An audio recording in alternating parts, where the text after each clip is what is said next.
right, let's dive into the powers and skills. First of all, the powers and the skills are one of the foundational elements because this is where we as adults have to work on becoming better versions of ourselves. Actually, on the Conscious Discipline website, there are webinars that have recorded that you can watch that dive really deep into these. They're about 28 to 30 some minutes long. I've I do recommend them. But we've got 5 minutes, so let's dive in. I love this slide. This is a pretty old slide from Conscious Discipline, but to me, it truly shows how the skills and the powers work together. Here's the deal. If we have the power of perception, then we can teach composure to our students. When the student learns the skill of composure, then they develop the power of perception, which then becomes anger management life skill. So the best way to describe this is that we can have the skill, but we're not going to do the skill to the integrity unless we've mastered the power. So composure with perception equals anger management. That's one of the ones we're going to dive into with the survival state.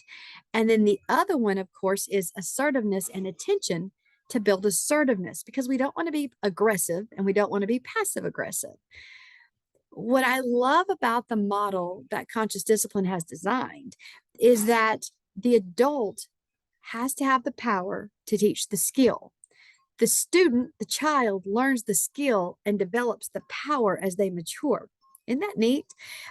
A student's powers, because their brain is not developed, they're not going to be developed in a healthy manner unless they see an adult with the power. And the only way to see that power is through the skill. So they're all interconnected, and it feels a little complicated at times, but there's these cells in our brain, mirror neurons, and those mirror neurons are telling us that we watch the adults in our lives for the skills that we need to survive. And this is why the powers and the skills are so important. This is actually why you will spend more time working on the powers and the skills than you probably will doing the actual strategies. But they're very necessary, because without the powers and the skills, implementing the Conscious Discipline model won't be authentic and it won't work. So powers and skills for survival state, we would jump into composure and perception, and then assertiveness and attention. For the emotional state, or the blue brain, we will jump into encouragement and unity. We will jump into choices and free will, and we'll jump into empathy and acceptance. And then finally, for the green state, the executive state, the higher thinking state, that is when we jump into positive intent and love, and then consequences and intention. So you have a rubric that will guide you through these.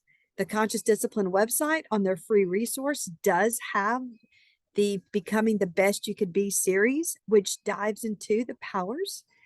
And of course, you'll have each other to talk this through with. But remember, you as the adult have to develop the power and you have to develop the skill. And some of us may find that we never really had a good role model for these. So we may have a lot of work to do on these. And that's okay. The great thing is you can rewire your brain. You can build new skills to the day you die.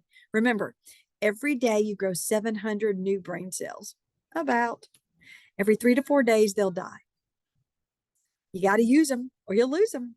So you might as well have these neurons fired together, and that way they'll wire together. And you can build these powers and skills so you can teach them to your students, so then they can have those life skills they'll need to navigate this new world that we are building.